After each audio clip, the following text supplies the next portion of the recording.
Good morning बच्चों। 12th chemistry bye Paramjit sir. तो बच्चों इसके अंदर हमने जो टॉपिक पढ़ा था solubility of the gas in liquid का टॉपिक पढ़ा था। उससे इसी के अंदर बच्चों जो नेक्स्ट टॉपिक है हेनरी लॉ का है। He gave a quantitative relationship between the solubility of the gas in a solvent and pressure. तो बच्चों एक ये रिलेशन होती है जिसके अंदर जो गैस है वो डिजोल्व होती है किसी भी सॉल्वेंट के अंदर, एंड ये जो रिलेशन होती है किसके बीच में होती है, प्रेशर के बीच में। इसमें आगे देखो बच्चों, इसकी जो डेफिनेशन है वो इस प्रकार से है। दो डेफिनेशन है, एक डेफिनेशन तुम इसमें पढ़ सकते हो। At a constant temperature solubility of the gas in liquid directly proportional to the pressure of the gas above the liquid is called Henry law.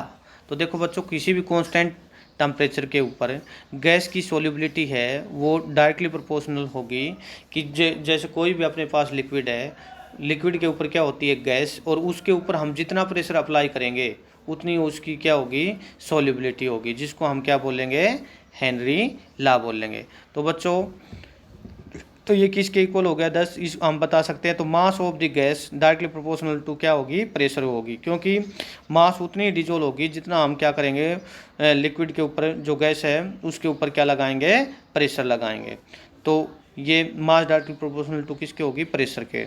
तो एम यहाँ पे क्या है बच्चों, मास ऑफ गैस, पी क्या है, प्रेशर ऑफ गैस, के क्या है, constant of proportionality where value depend upon the nature of gas. तो ये के क्या है, यहाँ पे कांस्टेंट प्रोपोर्शनलिटी है जिसकी वैल्यू डिपेंड करती है nature of gas, nature of solvent and temperature. तो तीन चीज़ें जिसके ऊपर ये क्या करती है, डिपेंड करेगी। तो nature of gas, nature of solvent और एंड टेम्परेचर पे। If the solubility of the gas in liquid is expressed in the term of mole fraction, अगर इसको मोल फ्रैक्शन की टर्म में लेना हो तो हम जो m है बच्चों, m की जगह क्या ले लेंगे, x। x यहाँ पे क्या है, number of moles of gas. तो x इक्वल टू हम इसको और क्या लिख सकते हैं, x इक्वल टू हम इसको लिख सकते हैं kp इक्वल टू करके ना हम क्या लिख देंगे, कॉन्स्टेंट प्रोपोर्शनल लगा देंगे kp। अब इसको बच्चों देखो, p को यहाँ पे रखो और k को इधर लेके आएंगे तो ये क्या हो जाएगा, p इक्वल टू 1 में k और क्या हो जाएगा x।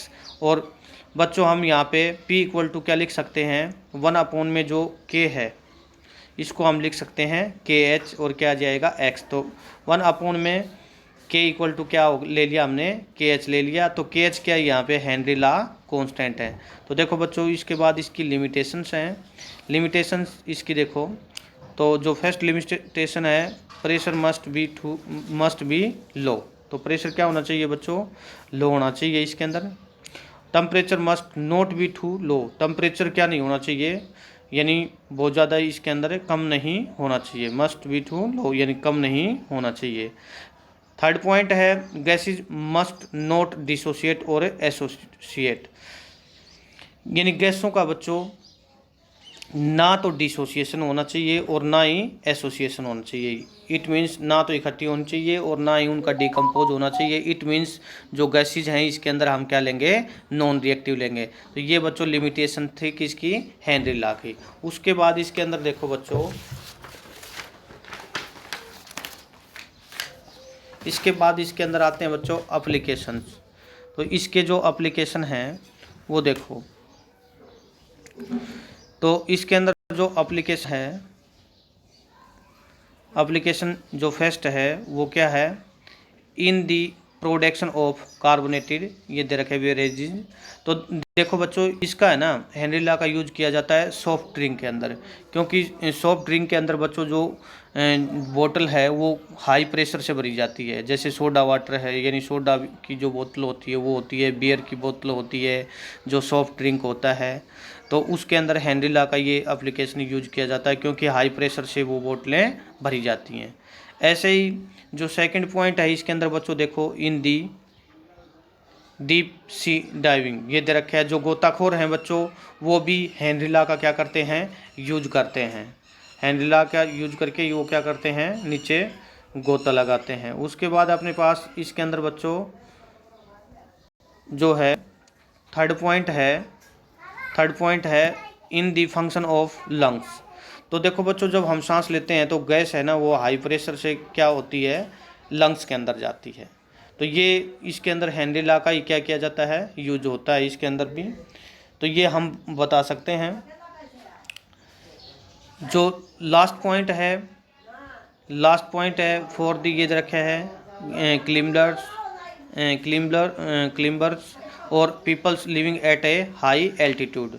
तो देखो बच्चों, हेनरी लॉ का यूज किया जाता है क्योंकि ज़्यादा ऊंचाई पे जो आदमी रहते हैं उनको क्या होता है, सांस लेने में क्या होती है, दिक्कत होती है।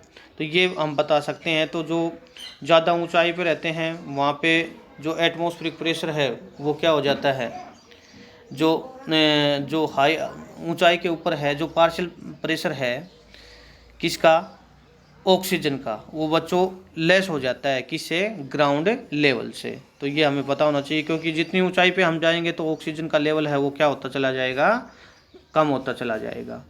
तो ये हम इसके अंदर बता सकते हैं।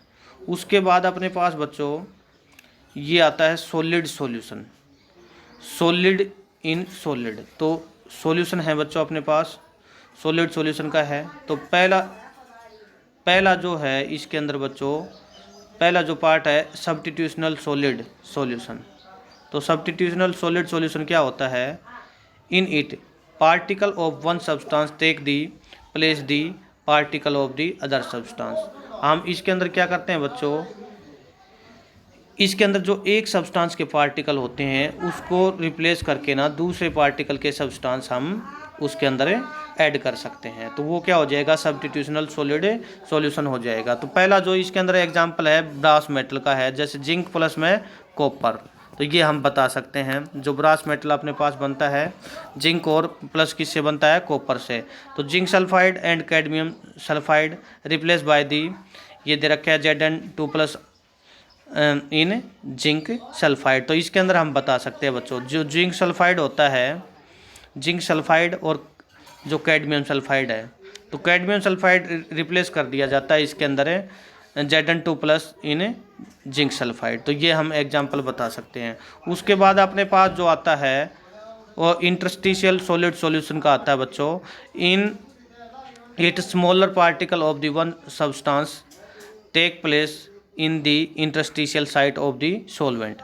तो इसके अंदर बच्चों क्या होगा, इसके अंदर जो स्मॉलर पार्टिकल होते हैं वो सब्सटेंस की इंटरस्टिशियल साइट के अंदर होते हैं, यानी इंटरस्टिशियल साइट में रहना है। देखो ये तो जो हम बोलते हैं ये तो लैटिस साइट होती है और बीच में जो वैकेंट स्पेस होता है उसको हम बोलते हैं इंटरस्टिशियल साइट। तो इसके अंदर एग्जाम्पल ले सकते हैं टंगस्टन कार्बाइड का। तो ये इसके अंदर बच्चों हमने एग्जाम्पल बताना है।